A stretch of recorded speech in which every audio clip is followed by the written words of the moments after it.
Bueno, buenas tardes, mi nombre es Laura y les voy a hablar sobre el tema de neumonía y vamos a ver neumonía adquirida en la comunidad, neumonía intrahospitalaria y neumonía adquirida por ventilación mecánica. Bueno, como una definición general de lo que es neumonía, esta es una inflamación del parénquima pulmonar ocasionada por un proceso infeccioso. Ay, esperen un tantito.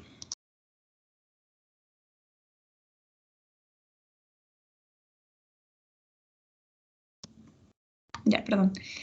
Bueno, y esta la podemos clasificar de varias maneras.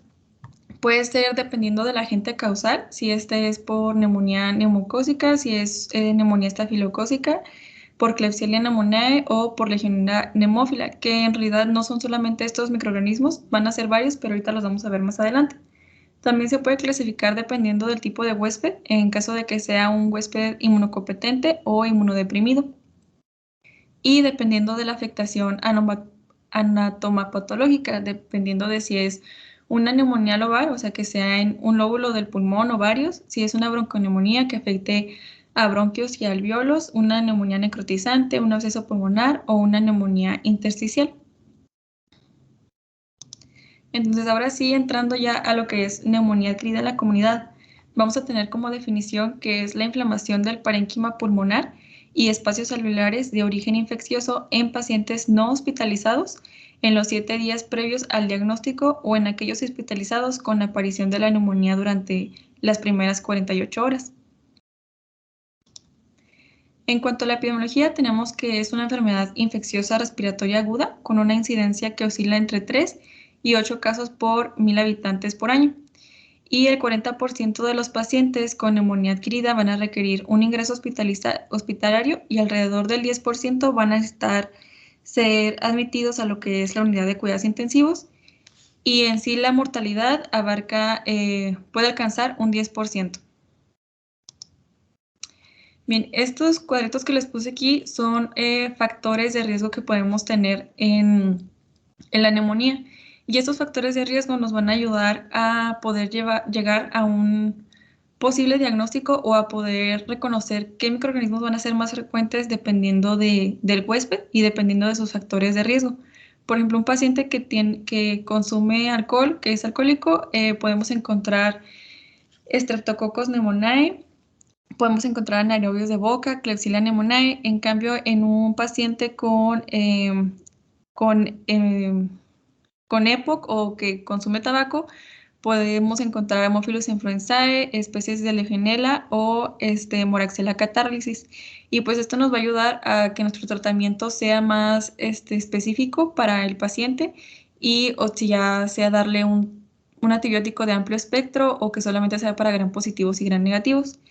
Y también puede ser de acuerdo a si el paciente es de edad avanzada. Por ejemplo, podemos encontrar más comúnmente un Streptococcus pneumoniae o en pacientes diabéticos más común encontrar Staphylococcus aureus o en pacientes jóvenes encontrar Mycoplasma pneumoniae y en adulto mayor pues también se puede encontrar lo que es influenza H1N1 y en menores de 5 años se puede encontrar lo que es una neumonía por un microorganismo viral. Bien, vamos a tener en la etiología, podemos clasificarlos como típicos y atípicos, en donde cada una va a tener manifestaciones diferentes o muy parecidas, pero que sí se van a poder comparar para poder clasificar a cada paciente y darle el tratamiento adecuado. El microorganismo que más comúnmente se va a encontrar va a ser el Streptococcus pneumoniae. En los pacientes que son típicos, que ahorita vamos a ver sus manifestaciones de los pacientes típicos, se va a tener Streptococcus pneumoniae con un porcentaje de 30 a 70%. De la Haemophilus influenzae podemos encontrar del 3 al 12% y de Moraxella catarrhalis es de 1 al 3% y en menor proporción se va a encontrar el Klebsiella pneumoniae, Pseudomonas aeruginosa y el Bamani. Y en los atípicos podemos encontrar tanto bacterianos como virales, como puede ser el Mycoplasma pneumoniae del 2 al 14% o puede ser hasta un adenovirus o un citomegalovirus. Y pues también lo podemos diferenciar si va a ser de origen viral o de origen bacteriano, dependiendo del paciente. Por ejemplo, si tiene una edad de menor de 5 años o mayor de 65, es más común que se encuentre un microorganismo de origen viral. En cambio, en los adultos más frecuentemente se encuentra bacteriano.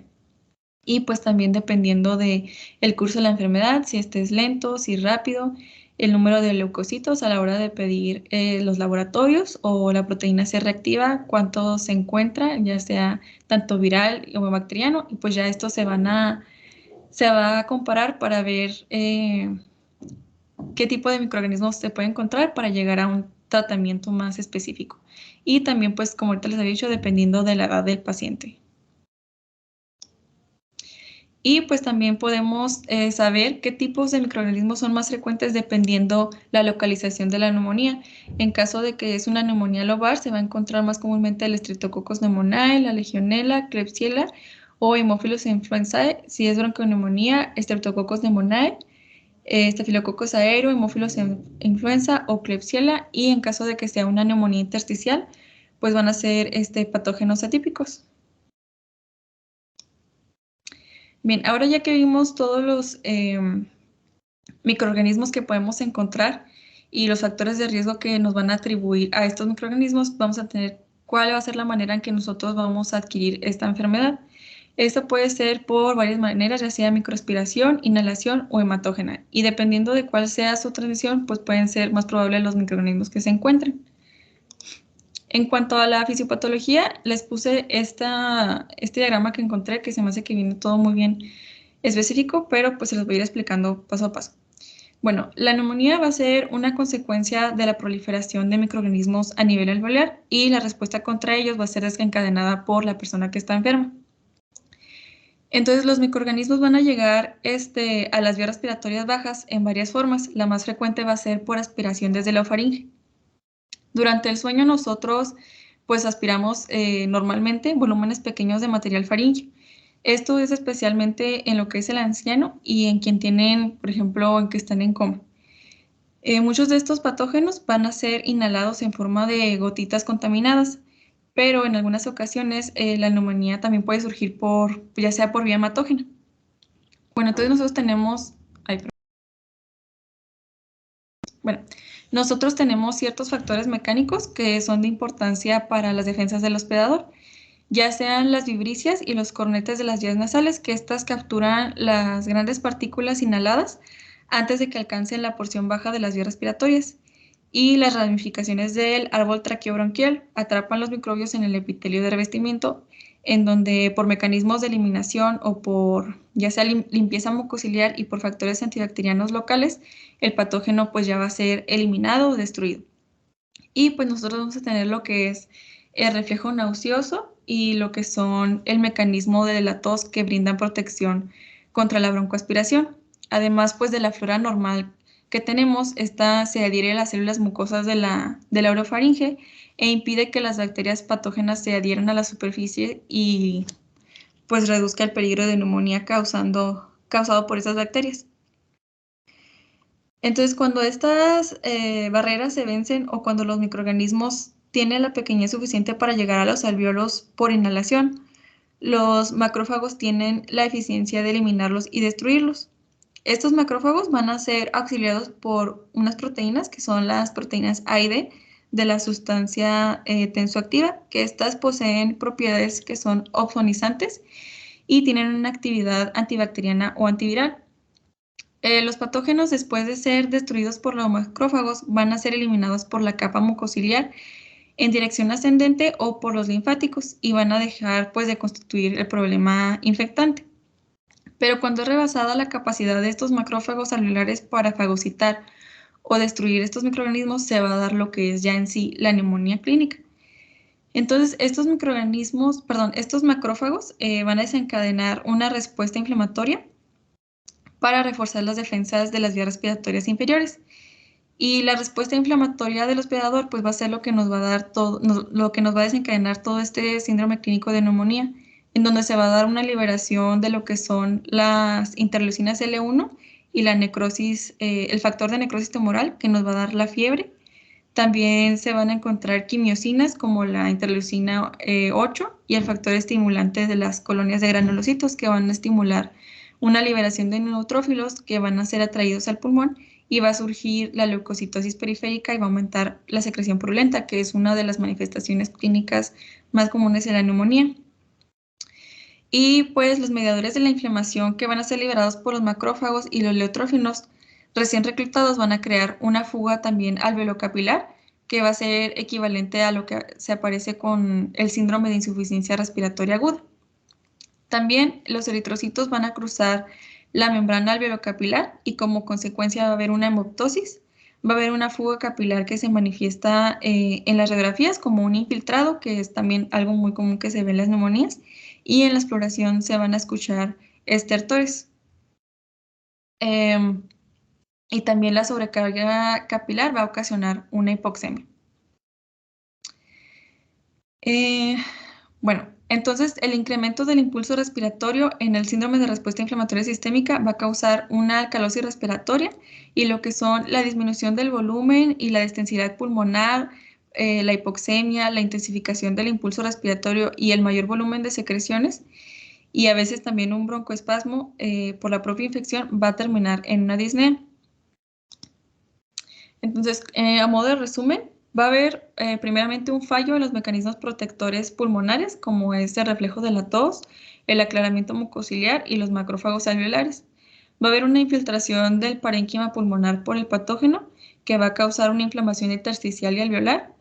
Va a haber un deterioro de la ventilación alveolar y un desajuste de la ventilación perfusión con derivación intrapulmonar y va a haber una hipoxia por un aumento del gradiente del oxígeno alveolo-arterial, que si recordarán en las clases vimos que cuando había un aumento de este gradiente era porque había un daño pulmonar. Bien, entonces en la histopatología vamos a tener una serie de cambios y va a tener unas fases. En la fase inicial, que va a ser del día 1 al 2, va a haber un edema por la presencia de un exudado proteináceo y a menudo va a ser por bacterias en los alvéolos.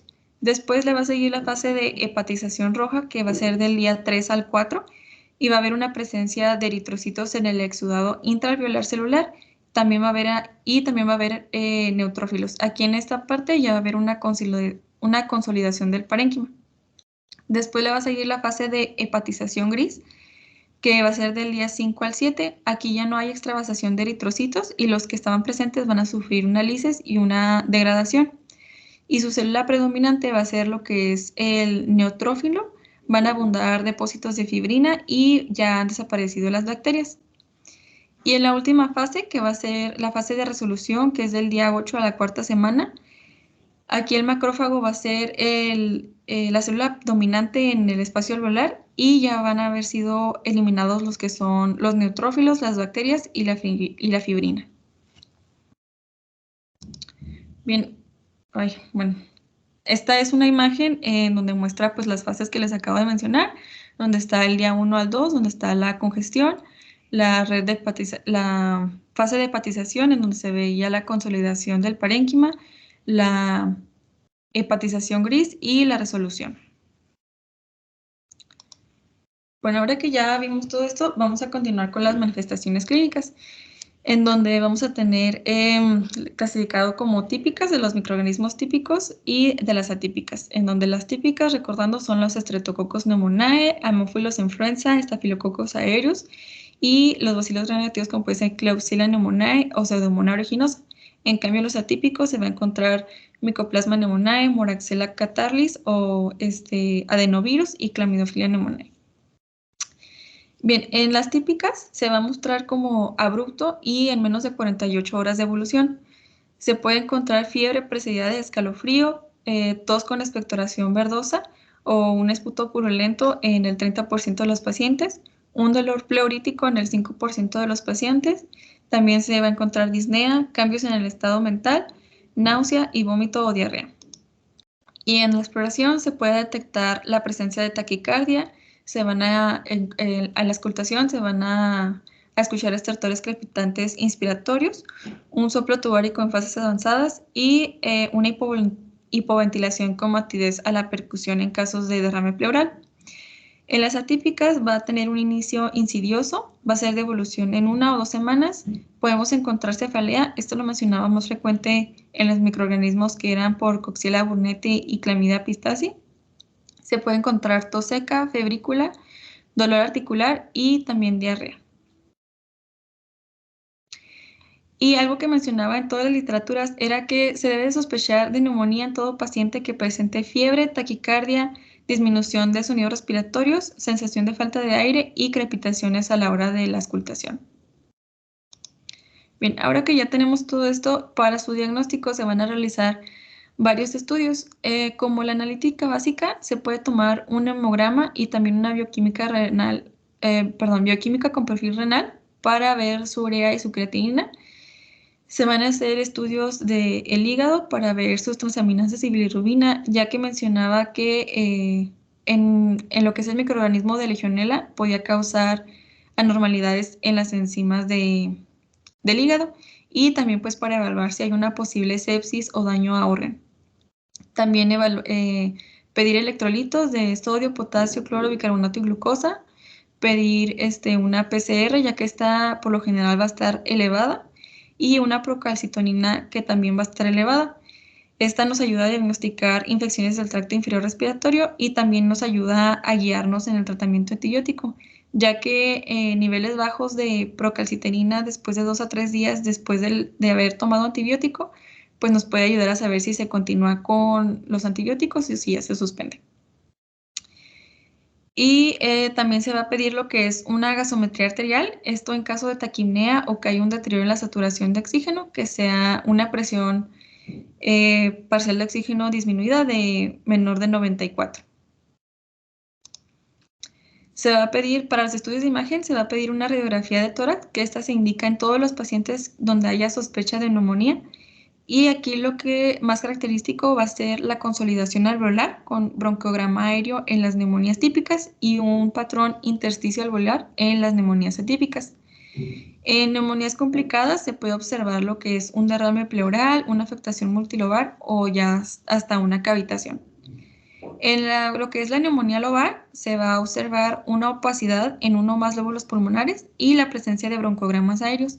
Estos broncogramas aéreos son cuando los bronquios se ven translúcidos, pero van a estar dentro de áreas opacas que van a estar con consolidación alveolar. En la imagen que ven aquí, en donde está el circulito rojo, esa es una consolidación heterogénea en el lóbulo superior, por lo que va a ser una neumonía lobar. Y pues va a tener, también tiene los broncogramas aéreos porque se ven los bronquios translúcidos. En lo que es una bronconeumonía, que esta es una infección pulmonar que afecta tanto a bronquios y a los alvéolos adyacentes. Esta va a ser más común en los lóbulos inferiores y en el del medio, y se van a encontrar infiltrados en parches mal definidos dispersos por los pulmones. Se van a también observar los broncogramas aéreos, y pues en esta imagen es de hecho una bronconeumonía en donde se ve una opacidad unilateral en lo que es en el lóbulo izquierdo del pulmón. Y en la que es lateral también pues está una opacidad que se muestra, que se está proyectando hacia la espina torácica. Y pues también en lo que es la neumonía típica o intersticial se va a encontrar una opacidad articular difusa y va a haber una ausente consolidación o esta va a ser mínima. Y bueno, en todo caso, cuando se encuentra un infiltrado pulmonar nuevo en una radiografía con síntomas clásicos de neumonía, es pues muy probable que sí sea neumonía. Bueno, otro estudio de imagen que se puede pedir es la tomografía computarizada de tórax. Esta está indicada en pacientes en donde la radiografía de tórax haya sido inconclusa, cuando la neumonía es recurrente y cuando hay una pobre respuesta al tratamiento. En esta se pueden observar áreas de consolidación hiperdensas, se van a encontrar broncogramas aéreos, se van a encontrar opacidades en vidrio esmerilado, que estas son áreas con un aumento de la densidad, con una visibilidad preservada de las estructuras bronquiales y de los vasos sanguíneos.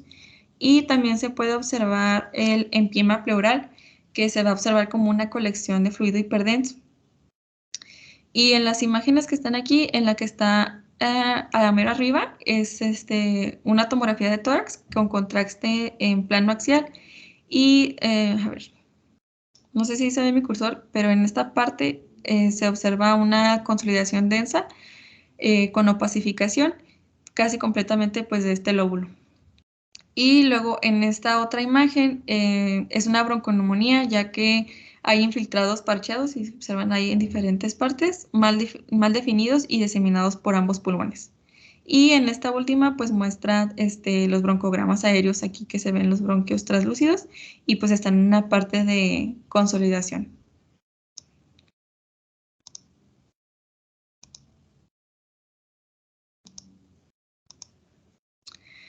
Bien, ahora las pruebas microbiológicas vamos a pedir hemocultivos que se piden en 2 tandas en sembrados de medios aerobios y anaerobios. Los más comunes que se van a encontrar pues va a ser el Streptococcus pneumoniae en un 60% y después le sigue el Haemophilus influenzae del 2 al 13% y después ya le siguen otros microorganismos como los gram negativos, el Streptococcus o Staphylococcus aureus.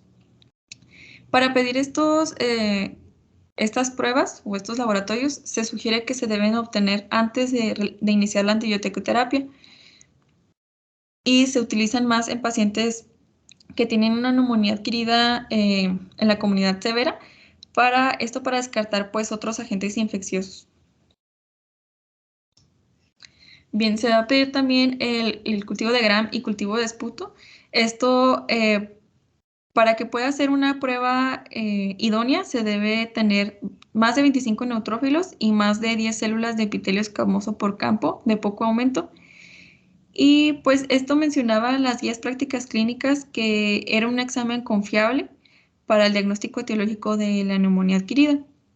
En cambio, las guías de la Sociedad Torácica Americana, la Sociedad Torácica Americana y la Sociedad Americana de Enfermedades Infecciosas mencionaba que no era necesario obtener estos cultivos en pacientes que eran manejados ambulatoriamente, ya que no mejora los resultados clínicos de los pacientes, pero que se debían pedir en pacientes que tenían una neumonía grave o que estaban recibiendo cobertura antibiótica o están siendo tratados de forma empírica frente a los antibióticos que eran resistentes a meticilina o pseudomonas, o que ya habían tenido cultivos previos con aislamiento de los que son cultivos de aislamiento contra pseudomonas. Bien, otras pruebas microbiológicas que se van a pedir, que son ya más específicas para un microorganismo, son los estudios de antígenos de neumococo, que estos pueden detectarse la presencia de un antígeno en orina y esto esto tiene una sensibilidad de 65 a 100% y una especificidad de 94. Y para aquellos microorganismos de Legionella se hace la detección en orina de antígeno y también tiene una sensibilidad muy grande que es del 85 y 90%. Para el estudio de expectoración para gérmenes atípicos se va a hacer un estudio por inmunofluorescencia directa o de modo preferible ahora se realiza lo que son los análisis de ácidos nucleicos en esputo de gérmenes productores de neumonía típica. En estos kits pues nos trae para gérmenes que incluye el Streptococcus pneumoniae, Mycoplasma pneumoniae, Clamidiofilia, Legionella, Bordetella pertussis y virus de la influenza y parainfluenza y el respiratorio sincitial y otros virus. Para la detección del virus de influenza se hace mediante la reacción de cadena de la polimerasa en exudado nasofaríngeo. Y pues esto se realiza ante una clínica cuando hay un inicio brusco, cuando hay fiebre, cuando hay cefalea, cuando hay mialgias intensas y cuando está seguido de un modo rápido por tos y disnea. También se pueden realizar muestras respiratorias por técnicas invasivas, que vamos a tener las técnicas no broncoscópicas y broncoscópicas. Las no broncoscópicas va a ser la punción con aguja fina transtorácica, que esta nos permite recoger muestras del parénquima, pero pues esta tiene la complicación de un homotórax y la hemoptosis.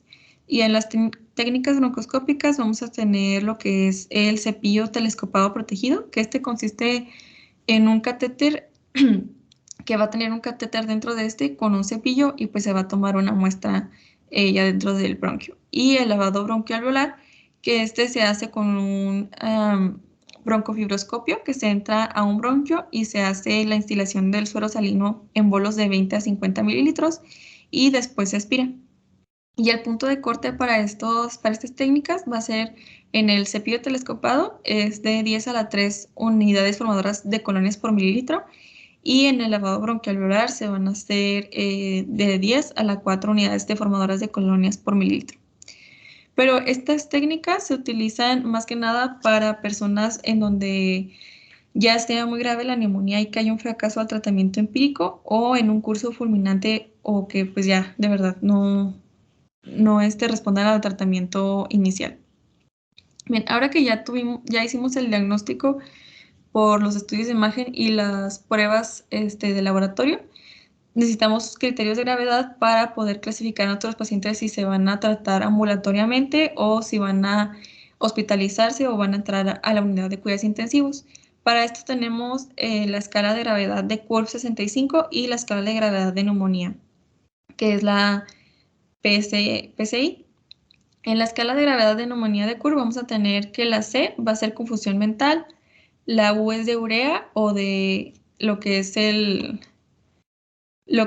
nitrógeno ureico en sangre, en caso de que la urea sea mayor a 44 miligramos sobre decilitro o el BUN mayor a 20 miligramos sobre decilitro. La R va a ser la frecuencia respiratoria mayor a 30 respiraciones por minuto. La B es de la presión arterial, la sistólica siendo menor a 90 milímetros de mercurio y la distólica menor a 60 milímetros de mercurio. Y en cuanto al 65, pues se refiere a la edad, ya sea mayor o igual a esta edad. Entonces, estos criterios pues los vamos a sumar dependiendo de cuántos tenga el paciente y pues nos va a indicar la mortalidad estimada a los 30 días en función. Entonces, si tenemos de 0 a 1 punto, pues el riesgo va a ser bajo. Si tenemos de 1 a 2, su riesgo va a ser intermedio. Si es de 3 a 5, el riesgo va a ser elevado. Y se va a recomendar pues a un ingreso hospitalario a los pacientes que tengan un CURP 65 mayor a 1. Después, en esta escala vamos a tener, lo clasifica como factores epidemiológicos, donde va a tener la edad de mujer y hombre, las comorbilidades que tiene el paciente, la exploración clínica y las pruebas complementarias. Y pues ya dependiendo de todos estos factores de riesgo, se les van a ir sumando. Y por ejemplo aquí pues ya vamos a tener 5 clases y por ejemplo si no tiene ninguna, pues va a haber una mortalidad en 30 días de 0.1. Si tiene menor o igual a 70 puntos, su mortalidad avanza a 0.6 y pues así se va viendo hasta que en la clase 5, si son mayor a 130 puntos, pues su mortalidad va a aumentar hasta el 27%. Ahorita estas las voy a explicar más adelante en otro diagrama. Bien, ahora que ya tenemos esto, se utiliza estas escalas que son dadas por la Sociedad Americana de Tórax y la Sociedad Americana de las Enfermedades Infecciosas, que nos las dan para saber si se va a ingresar a la unidad de cuidados intensivos. Y vamos a tener criterios mayores y criterios menores. Los criterios mayores pues va a ser si hay necesidad de ventilación mecánica o si hay shock séptico con requerimientos de amenazas activas. Ay, permítanme un poquito.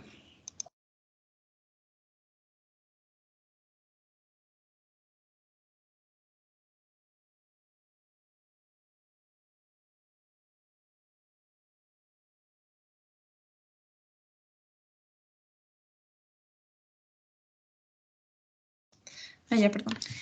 Bueno, y para criterios menores vamos a tener lo que es una frecuencia respiratoria mayor a 30 respiraciones igual o menor a, perdón, mayor o igual a 30 respiraciones por minuto, un PAFI menor a 250, que pues esto ya indicaría un daño pulmonar moderado.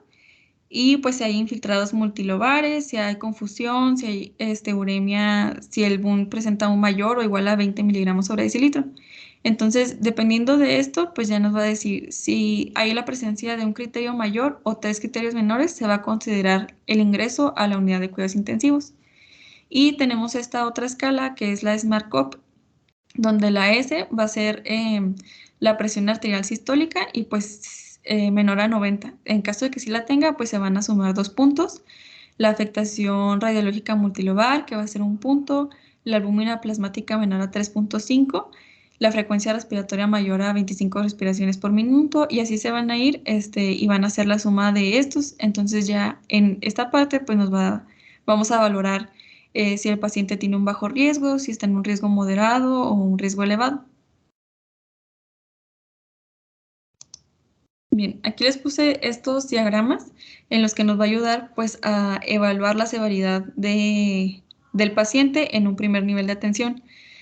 Si el paciente tiene síntomas de infección de vías respiratorias inferiores, que son estos, que es la tos, fiebre, disnea, dolor torácico y producción de esputo, se va a hacer el diagnóstico clínico de neumonía. En caso de que no, pues se va a considerar otro diagnóstico. Si sí, pues se va a dar el tratamiento acorde al juicio clínico de severidad de la CRB de 65, que son estos signos en caso de que haya confusión, la frecuencia respiratoria sea mayor a 30 o la presión arterial sistólica menor a 90 o distólica menor a 60 y tenga una edad mayor o igual a 65 años. Y aquí nos va a indicar el riesgo. En caso de que no tenga ninguno de estos, pues va a ser 0 y el tratamiento va a ser ambulatorio, por lo que se va a iniciar antibiótico oral. En caso de que el riesgo sea moderado de 1 a 2, se va a valorar la referencia a un segundo nivel de atención. En caso de que sea severo, o sea que tenga 3 o 4 de estos signos, se va a admitir al hospital y se va a iniciar un antibiótico empírico. Y aquí tenemos otro diagrama en donde nos dice el diagnóstico de neumonía adquirida en la comunidad, en donde si tenemos un adulto mayor a 19 años con un cuadro clínico sugestivo de neumonía, que son todos estos signos y síntomas, si en caso de que sí, pues se va a confirmar el diagnóstico clínico y se van a solicitar los laboratorios que ya les mencioné. En caso de que no, pues se va a pensar en otro diagnóstico. Entonces ya con esto, si se sospecha de una neumonía típica, o sea, de los microorganismos que ya mencionamos anteriormente, pues se va a solicitar se van a solicitar laboratorios más específicos para esos microorganismos. Y si no, se va a pedir una radiografía de tórax. Al igual, si es una neumonía típica, se pide una radiografía de tórax y se van a estratificar con la severidad de CUR. Si en caso de que tiene menos o dos de los criterios que se mencionan aquí, si esto es correcto, pues se va a ingresar el paciente al hospital y se va a iniciar un antibiótico empírico. Si no, se va a iniciar el tratamiento antibiótico empírico, pero esto va a ser ambulatorio. Bien, ahora sí ya pasando a lo que es el tratamiento. El tratamiento no va a ser igual para todos, ya que ya mencioné que pues unos van a ser tratados ambulatoriamente y otros van a ser tratados en hospital o ya sea en unidad de cuidados intensivos. En caso de que el paciente vaya a ser tratado ambulatoriamente y que no tenga comorbilidades o factores de riesgo para patógenos resistentes, se va a dar una monoterapia vía oral, ya sea con amoxicilina de 1 gramo cada 8 horas o doxiciclina de 100 miligramos por 5 a 7 días. O también se puede dar un macrólido como una citromicina de 500 miligramos el primer día y luego van a ser de 250 miligramos al día por 3 días, o puede utilizarse una claritromicina de 500 miligramos cada 12 o una fluoroquinolona que pueden utilizar una levofloxacina de 200 miligramos cada 12 horas.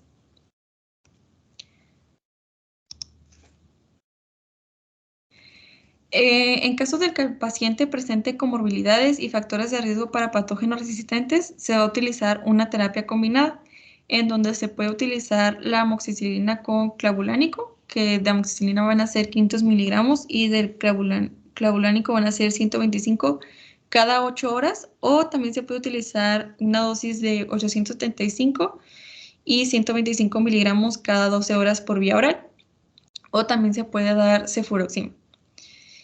Aparte de esto, se va a dar un macrólido, que es acitromicina o claritromicina de 500 miligramos vía oral cada 12 horas.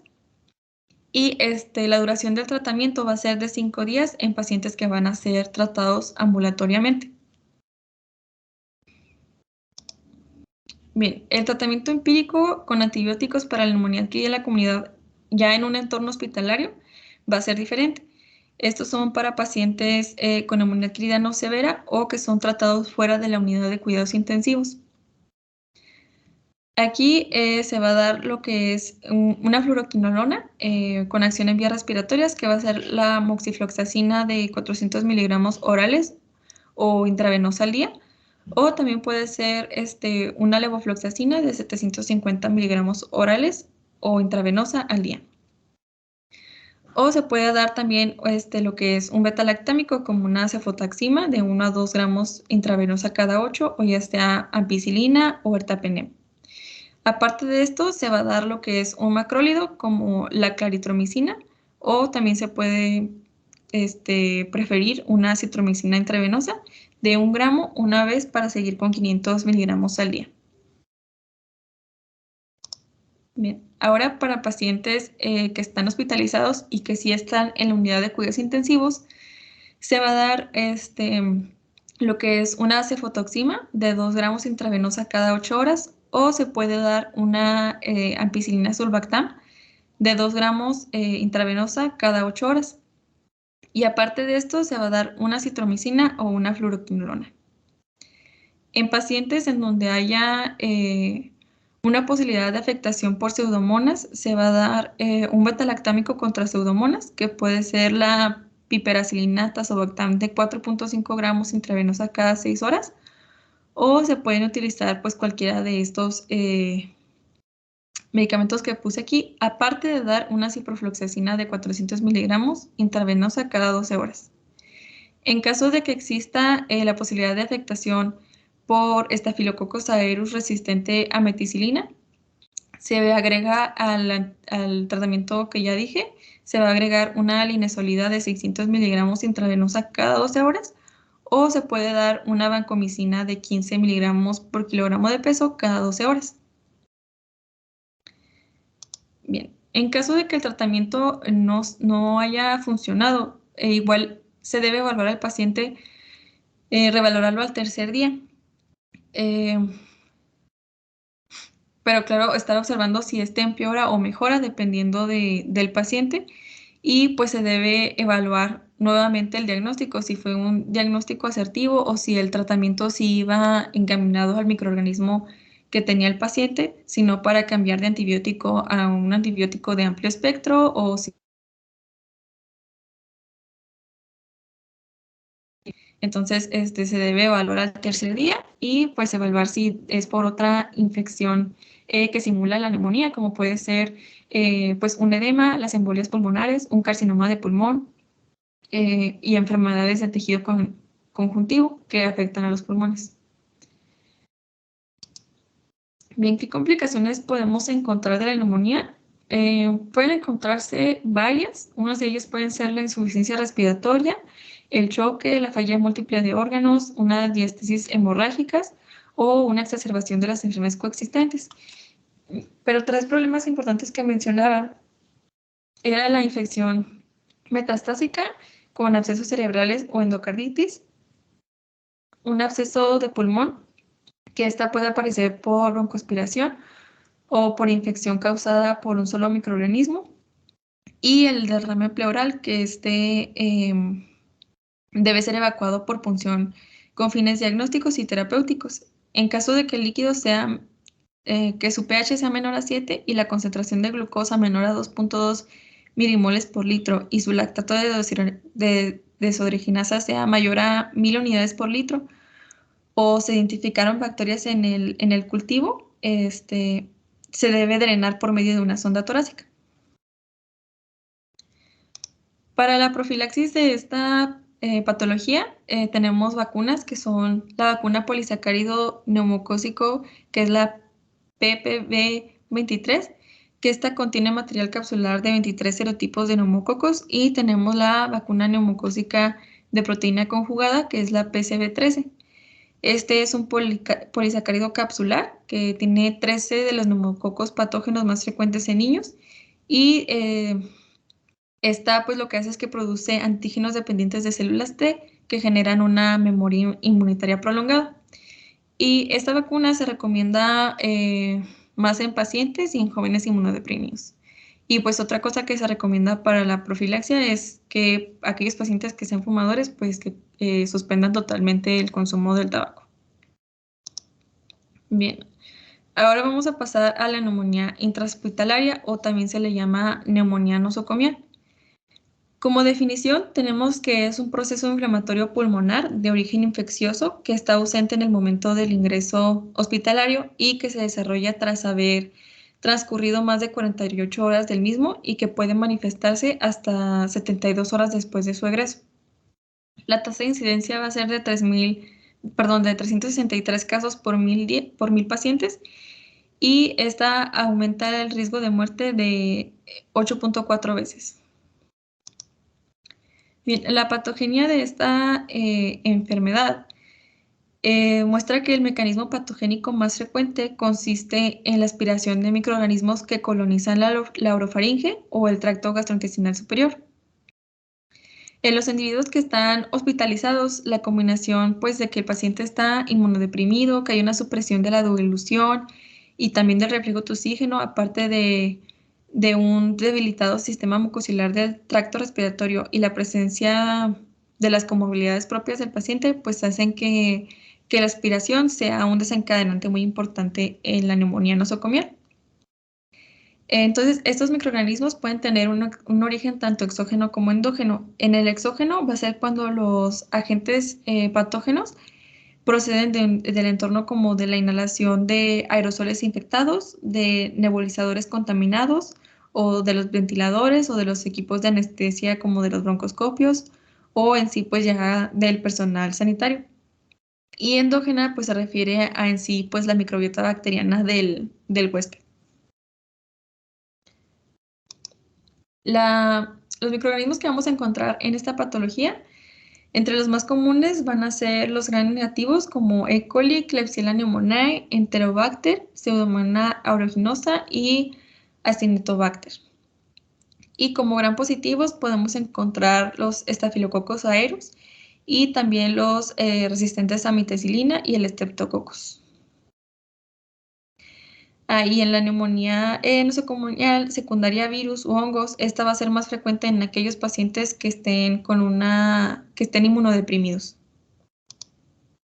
Bien, los factores de riesgo que vamos a tener para esta neumonía va a haber tanto intrínsecos como extrínsecos. Los intrínsecos van a ser aquellos que se encuentran en la disminución de las defensas locales del tracto respiratorio y de una alteración en la inmunidad sistémica, como pueden ser en aquellos que tengan EPO, que tengan diabetes mellitus, que consuman tabaco y alcohol, que estén en coma, que haya una malnutrición.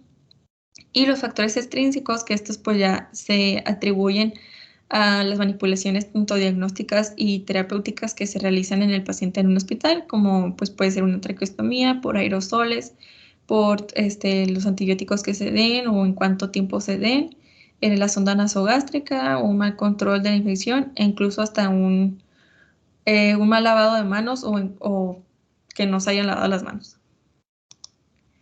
Bien, aquí me pasé a neumonía asociada a ventilación mecánica porque las junta al final como tanto sus manifestaciones como su diagnóstico y tratamiento. Pero pues como vimos su definición es diferente, ya que aquí en la neumonía asociada a la ventilación mecánica su definición es la complicación pulmonar que se desarrolla después de 48 a 72 horas de la intubación endotraqueal en pacientes sometidos a ventilación mecánica. En cuanto a su epidemiología, vamos a ver que es una complicación muy frecuente en pacientes que son admitidos a la unidad de cuidados intensivos y que afecta al 27% de todos los pacientes en estado crítico. En pacientes con infección intrahospitalaria, aproximadamente el 60% de las muertes se asocia a esta neumonía y las tasas de mortalidad van a ser del 7 al 76%, dependiendo del tipo de hospital o de la unidad de cuidados intensivos. En cuanto a su patogenia, vamos a tener que va a haber factores del medio ambiente, factores farmacológicos y factores del huésped. Los factores del medio ambiente van a ser contaminación del agua, contaminación de soluciones médicas o del equipo de inhaloterapia. Y de los factores farmacológicos va a ser una terapia previa que incluye antimicrobianos, medicamentos que alteren el pH gástrico y dispositivos invasivos. y pues los factores del huésped como su estado sistémico, las defensas del tracto respiratorio bajas.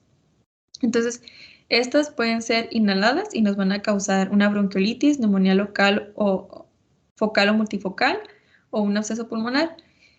Y también estas pueden ser por aspiración y nos pueden causar también esto, al igual que en los factores del huésped, pues podemos llegar a esto. Y finalmente nos pueden dar una bacteriemia secundaria, una disfunción orgánica pulmonar y un síndrome de respuesta inflamatoria sistémica. Vamos a tener, al igual que la anterior, que puede haber un origen endógeno o exógeno y que se pueden dar por inhalación, por aspiración y por sangre. Entonces, en los pacientes que con tubo endotraqueal es muy frecuente que se forme una bicapa bacteriana. Esta habitualmente va a estar compuesta por agregados bacterianos que van a aparecer dentro del tubo y protege a los organismos de la acción de los antibióticos y de las defensas del huésped. Entonces, con el uso de las ondas de aspiración, los microorganismos se desprenden con facilidad de la bicapa, lo que va a favorecer a una colonización traqueal y de la vía aérea inferior. Entonces, pues ya con el uso de los tubos endotraqueales y con la probabilidad de aspiración y las comorbilidades y la alteración del sistema inmune, pues hacen más posible que se presente esta patología.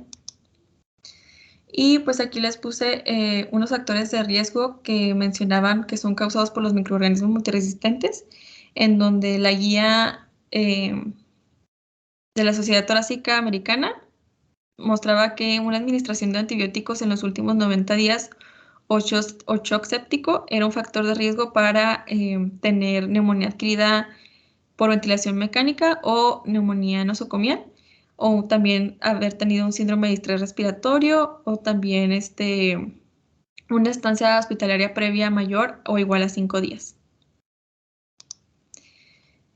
Bien, ¿cuáles van a ser los microorganismos que vamos a ver en la neumonía por ventilación mecánica?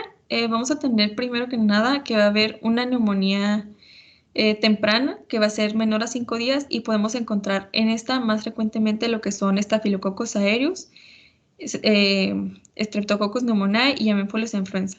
Cuando es tardía, o sea que es mayor o igual a 5 días, van a ser Staphylococcus aureus resistente a meticilina, la Pseudomonas aeruginosa, Acinetobacter baumannii, o podemos ver Enterofomonas maltophilia.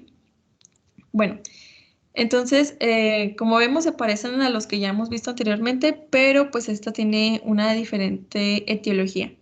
Y para esto se recomienda hacer cultivo de muestras de la secreción bronquial, y la muestra debe ser tomada a través de un sistema cerrado con un uso de trampa de secreciones.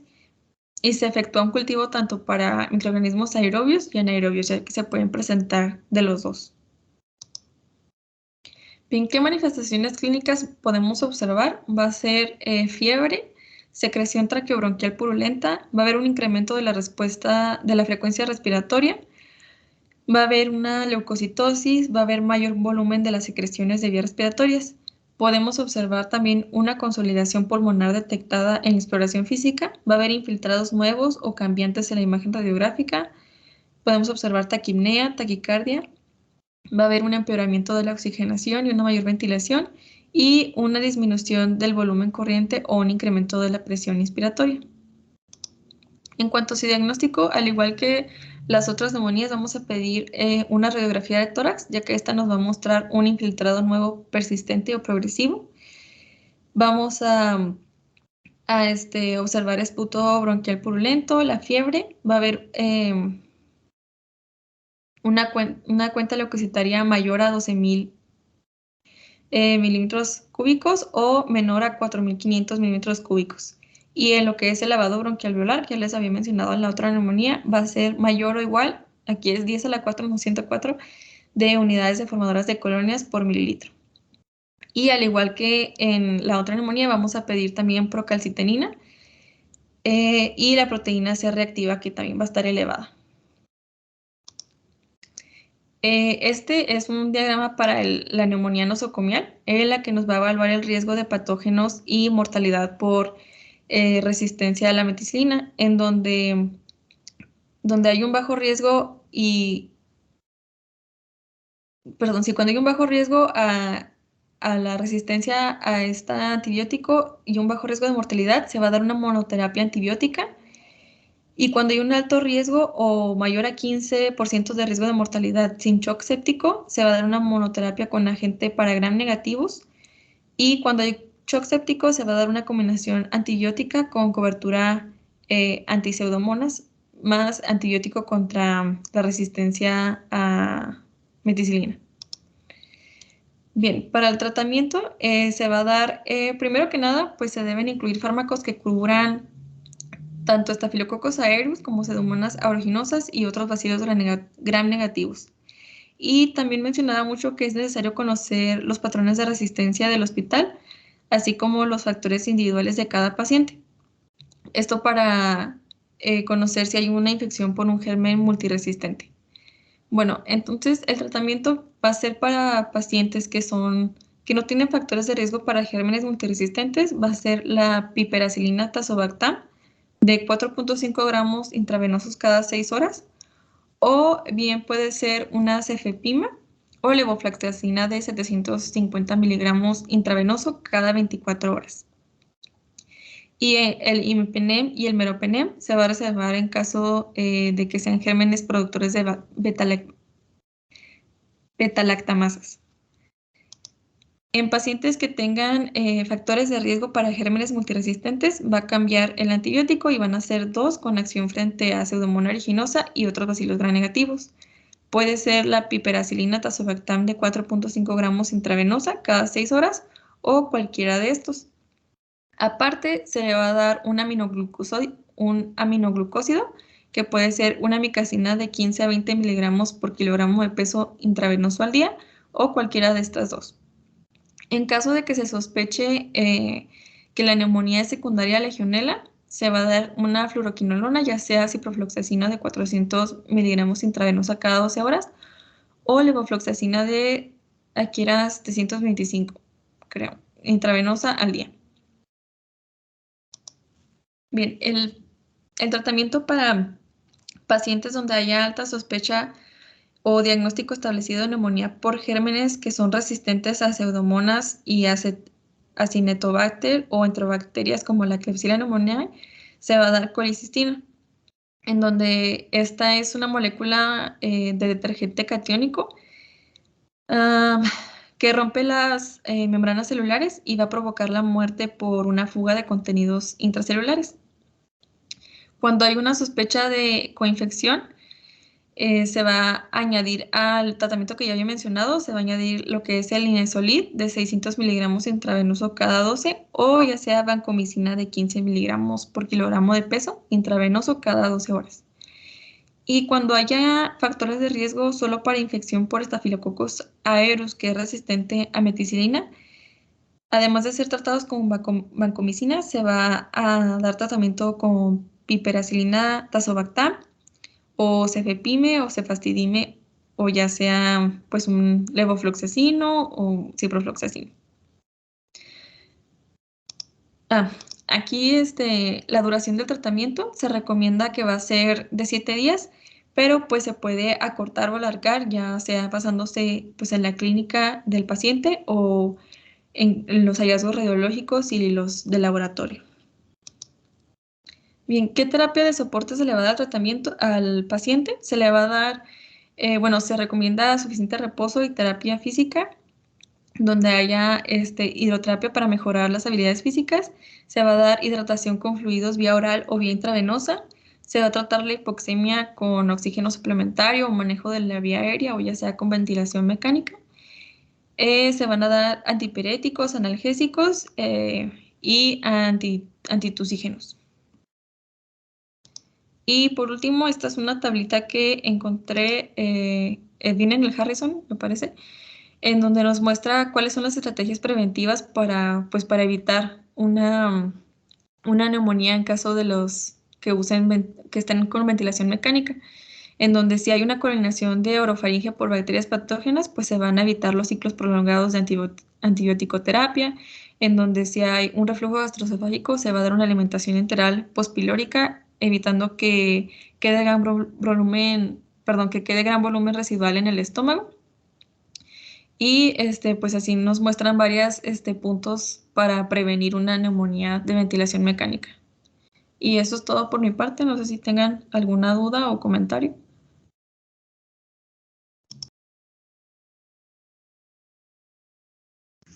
Yo no, Laura, todo bien. Hola, todo bien.